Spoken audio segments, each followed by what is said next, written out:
Salam Bapak Ibu sekalian, puji nama Tuhan. Di hari yang sangat luar biasa ini kita berkumpul bersama hamba yang sangat luar biasa, Dr. Yabes Marbun. Beliau adalah seorang gembala, seorang wakil rektor, seorang penulis buku, dan seorang pemuji dan penyembah.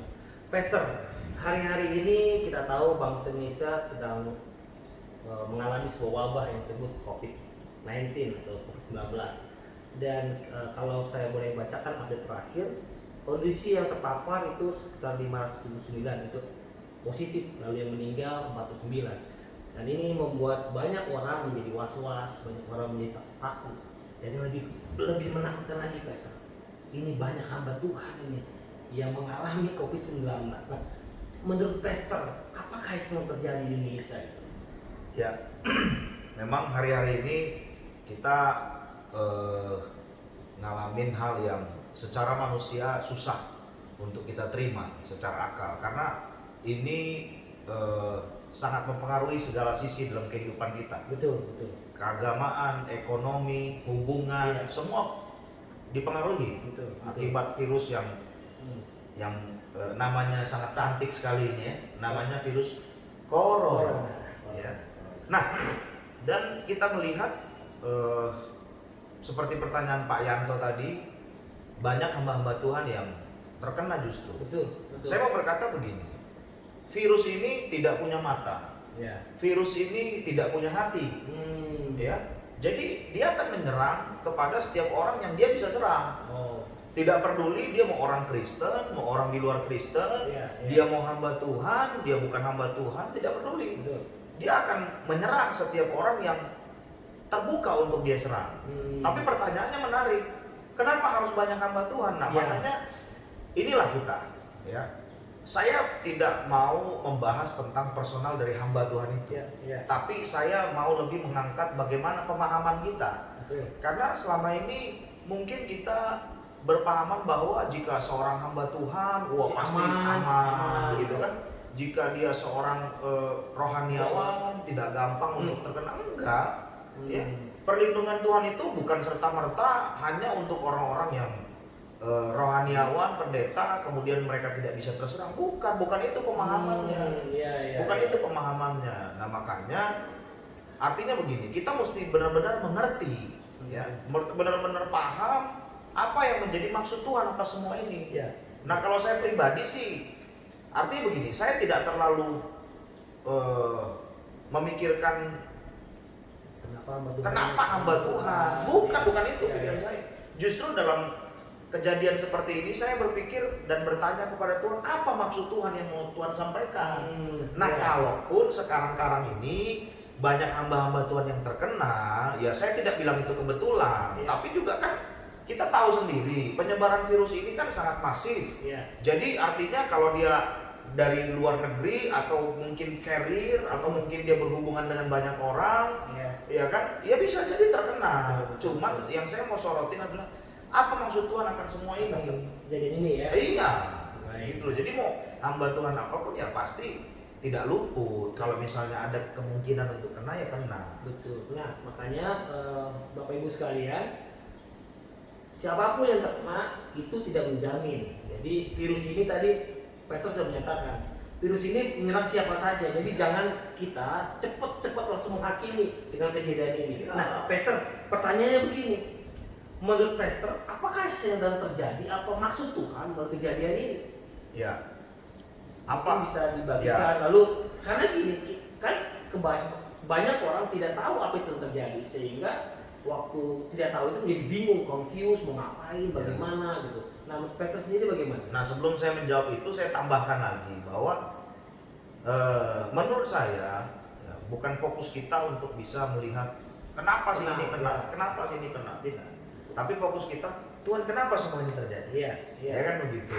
Mana janji Tuhan? Perlindungan janji Tuhan itu seperti apa? Nah, ini saya lihat banyak sekali di medsos orang mulai mempertanyakan dan kadang-kadang mulai agak ngelendek gitu. Mana nih janji perlindungan Tuhan? Dibikin joke, Pastor. Iya. Nah, makanya pada kesempatan ini saya mau bahas tentang janji Tuhan. Baik. Ya, janji Tuhan kepada manusia. Nah, saudara, sekedar ya ini mungkin pengetahuan bagi kita. Apa yang dimaksud dengan janji Tuhan? Janji Tuhan itu yang pertama adalah covenant, bukan degree. Ya, apa perbedaannya? Covenant itu ya Tuhan yang berinisiatif. Kalau degree itu kesepakatan. Kalau degree itu begini. Bisa tangannya Pak Yanto? Ya. Nah, saya sepakat, Pak Yanto sepakat, itu namanya degree. Ya, ini namanya degree. Jadi artinya kalau ada sebuah draft, kita sepakati bersama, itu namanya degree. Itu perjanjian. Kalau Bapak tidak sepakat dengan draft itu, Bapak tidak akan ada perjanjian makanya. Tidak mau mengadakan perjanjian. Betul. Nah, itu namanya degree. Tapi perjanjian dengan Tuhan, janji Tuhan itu bukan degree, Pak. Covenant. Kalau covenant, bisa tangannya Pak Yanto, ini saya pegang nih. Ini covenant. Artinya saya yang berinisiatif untuk mengadakan janji. Nah, itu mesti dipahami, Saudara. Ya, teman-teman semua netizen dimanapun berada, janji Tuhan itu bukan kesepakatan. Jadi artinya begini, janji Tuhan itu bukan kesepakatan, saya percaya nih sama kamu Tuhan, kamu jaga saya ya, bukan itu. Janji Tuhan itu lebih kepada keselamatan, bukan keselamatan fisik, tapi keselamatan roh kita. Keselamatan fisik itu, ya saya mau berkata, ya tugas kita untuk menjaga. Ya maaf aja nih, orang yang bukan Kristen itu bisa dibilang banyak yang jauh lebih sehat daripada orang Kristen. Betul. Ya, saya tahu, saya pernah baca artikel di daerah Cina itu ada orang yang umurnya 120 tahun, dia bukan Kristen. Dia mungkin agama lain, agama Buddha atau agama Katolik, sehat. Jadi artinya tubuh kita ini ya itu tugas kita untuk menjaga. Sama seperti ada ungkapan anak-anak muda. Dia bilang begini, aku bisa menjaga cintamu tapi tidak tubuhmu. Ya, tubuhmu jaga sendiri. Baik. Nah, sama dengan Tuhan juga seperti itu. Tuhan itu mengadakan perjanjian kepada kita, berinisiatif mengadakan perjanjian. Bukan berarti semua itu menjadi tugas Tuhan, nggak bisa dong. Kita kan dikasih hikmat sama Tuhan untuk bisa menjaga tubuh kita dengan baik. Nah, jadi itu yang pertama mengenai janji Tuhan. Janji Tuhan itu bukan degree, bukan kesepakatan. Covenant. Nah, banyak orang nggak ngerti ini Pak Yanto, sehingga mereka kecewa sama Tuhan. Kecewanya gini, loh Tuhan aku kan udah percaya sama Engkau, mana janji perlindungan? Kecewa akhirnya. Iya kan? Nah, makanya inilah saya berharap bahwa kita ini hamba-hamba Tuhan, ya gereja, mari kita mulai mengajarkan bahwa memang janji Tuhan itu bukan hanya bersifat fisik, ya, tapi janji Tuhan itu lebih kepada kita ini diangkat menjadi anaknya, status kita yang tadinya orang berdosa, kita dikuduskan, disucikan, layak menerima janji berkat Tuhan yang di mana? Di surga, hidup selama-lamanya. Jadi bukan kesepakatan Pak, ini mesti di-clearkan dulu nih. Karena begini, banyak orang yang beranggapan gini, loh gini rupanya jadi Kristen, tahu begini mending gue juga jadi Kristen. Nah, ini masih menganggap bahwa kita sama Tuhan itu sepakat, deal-dealan, barter. Betul. Ya, kejadian ini pernah terjadi dulu ribuan tahun yang lalu ketika Musa ingin membawa bangsa Israel keluar dari tanah Mesir. Firaun bilang begini, boleh kau bawa bangsa Israel keluar dari sini, tapi yang pertama jangan jauh-jauh ya. Itu keluar pasal 8 tuh. Betul. Atau yang kedua, ya kan, kemudian Tuhan kasih tulah yang kedua, boleh, tapi ibu-ibu dengan anak-anak aja ya. Jadi barter gitu loh. Nah, nggak bisa. Janji Tuhan itu bukan barter. Janji Tuhan itu bukan kesepakatan. Artinya begini, kalau Tuhan sudah mengadakan perjanjiannya dengan kita, tugas kita adalah percaya kepada Tuhan. Lo percayanya bagaimana Pak? Nah, ini pemahamannya mesti di-clearkan. Percayanya itu bukan hanya sekedar percaya Tuhan akan melindungi semua. Enggak, tetap kita harus tetap jaga hidup kita. Kita harus tetap jaga tubuh kita. Nah, yang kedua, mengenai janji Tuhan ini. Janji Tuhan ini merupakan sebuah proses Pak Yanto. Jadi janji Tuhan bisa dijelaskan Pastor maksud dari sebuah proses. Nah, proses itu artinya bukan hal yang instan. Ya kan begitu. Tuhan pertama kali berjanji kepada siapa? Kepada Adam. Ya, ada satu perjanjian yang dilakukan dengan Adam. Kemudian Tuhan mengadakan perjanjian dengan Nuh. Kemudian Tuhan mengadakan perjanjian dengan Abraham. Itu sebuah proses yang sangat panjang. Sampai pada akhirnya Tuhan berjanji kepada bangsa Israel. Nah, perjanjian Tuhan kepada bangsa Israel apa? Aku akan membawa engkau keluar dari tanah Mesir masuk ke tanah Kanaan. Nah, pertanyaannya begini, waktu mereka keluar dari tanah Mesir, masuk tanah Kanaan enggak? Langsung? Tidak, ada prosesnya. Jadi janji Tuhan itu ada prosesnya Pak Yanto. Prosesnya di mana? Di padang gurun. Padang gurun. Yeah. Prosesnya di padang gurun. Nah makanya firman Tuhan kan berkata, janjimu itu semurni atau janjimu itu semurni emas yang sudah dimurnikan. Itu loh. Jadi contohnya ketika kita menerima janji Tuhan, kita siap masuk dalam sebuah proses. Maksud saya gini loh, hal-hal seperti ini yang harus diedukasi kepada jemaat-jemaat. Itu loh. Kalau kita menerima, oh Tuhan, aku menerima janjimu, ya kan? Janjimu seperti fajar pagi hari. Ada lagunya ya. Itu dengan secara nggak langsung kita lagi bilang gini sama Tuhan, saya siap diproses sama Tuhan. Amin. Nah, begini Pastor. Nah, janji Tuhan buat perlindungan tapi kondisi seperti ini. Nah, proses apa waktu kita menantikan janji Tuhan untuk perlindungan dalam kondisi COVID-19? Loh ya. Nah, ini kan yang kita hadapi ini kan sebuah proses. Iya. Ya kan? Sebuah kondisi yang benar-benar kita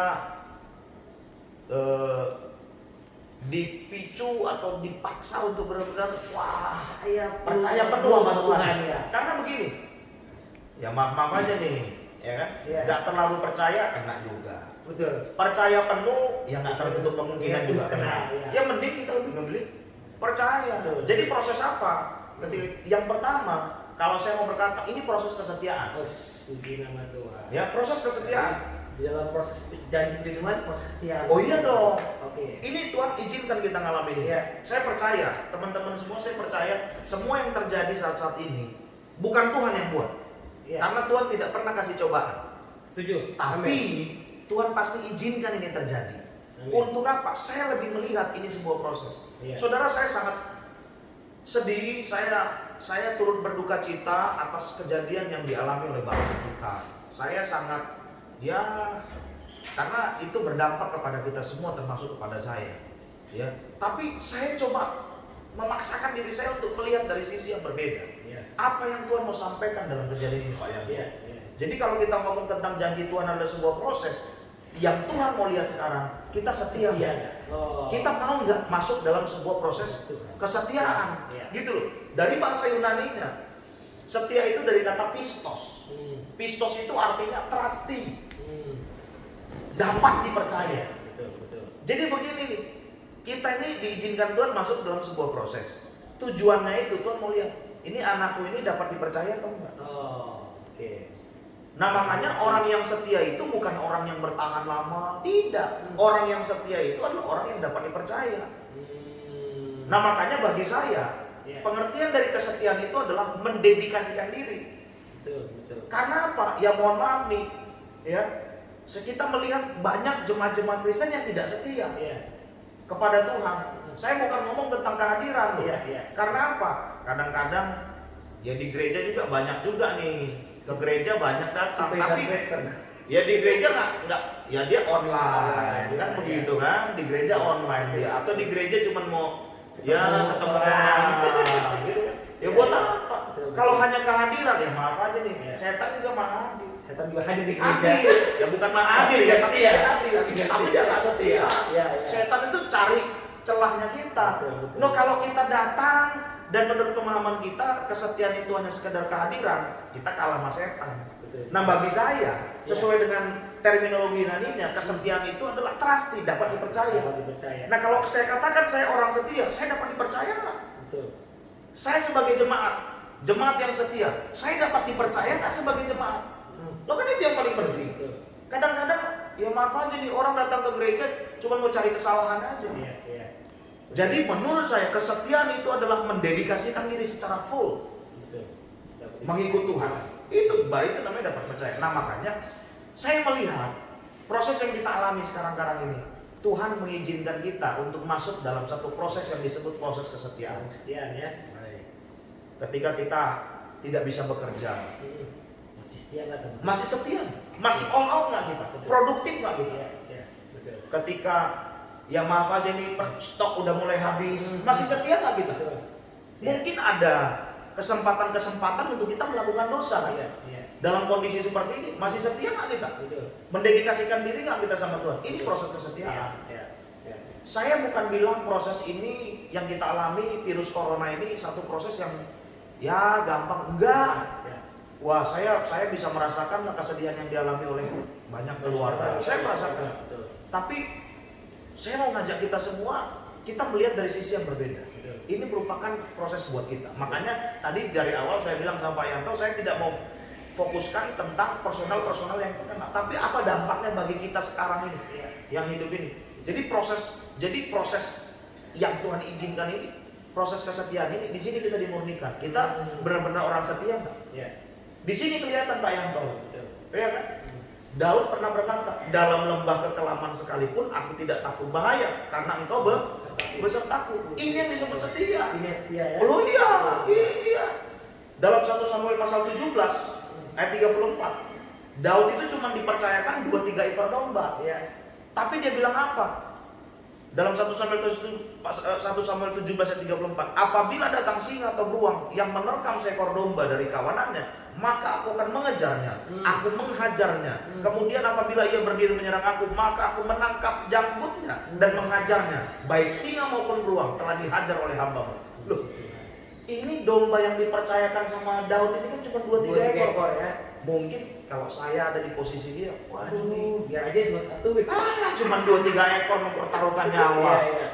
Nah ini yang disebut setia, mendedikasikan sepenuhnya. Jadi kesetiaan itu bukan soal kehadiran, namun melakukan sesuatu yang terbaik di tempat yang Tuhan percayakan. Haleluya. Saudara, di mana Tuhan percayakan kita hari-hari ini? Di kantor kita, di gereja kita, di pelayanan kita. Kalau saudara berkata saudara orang setia, berarti saya dan saudara bukan hanya sekedar hadir, bukan hanya sekedar ada, tapi apa yang kita lakukan di situ. Apakah kita melakukan yang terbaik di tempat yang Tuhan percayakan itu? Jadi proses kesetiaan itu, Pak. Nah, jadi saya melihat ini kita diuji kesetiaan kita, ya kan? Kesetiaan kita kepada Tuhan, kesetiaan kita kepada Firman, kesetiaan kita kepada pemerintah. Ini kita diuji, ya. Dan saya berharap dan berdoa kita semua semakin dimurnikan. Amin. Yang tadinya kesetiaannya 70%, dengan ada seperti ini kesetiaan kita semakin lebih dalam lagi. Semakin lebih dalam lagi. Bisa 100%. Pak, orang Israel masuk ke padang gurun tujuannya bukan untuk menghancurkan orang Israel, tapi mempersiapkan mereka masuk ke dalam tanah Kanaan yang penuh dengan susu dan madu. Diproses dengan kesetiaan. Diproses dengan kesetiaan. Dan saya percaya, saudara-saudara kita hari-hari ini banyak yang meninggal akibat virus ini. Saya percaya memang menurut Tuhan sudah waktunya lah mereka. Bukan karena virus corona mereka meninggal, tapi memang sudah waktunya. Sudah selesai seperti Alkitab katakan, aku telah menyelesaikan pertandingan. Loh iya. Karena virus corona, loh Pak, ini sekarang berapa tadi Bapak bilang?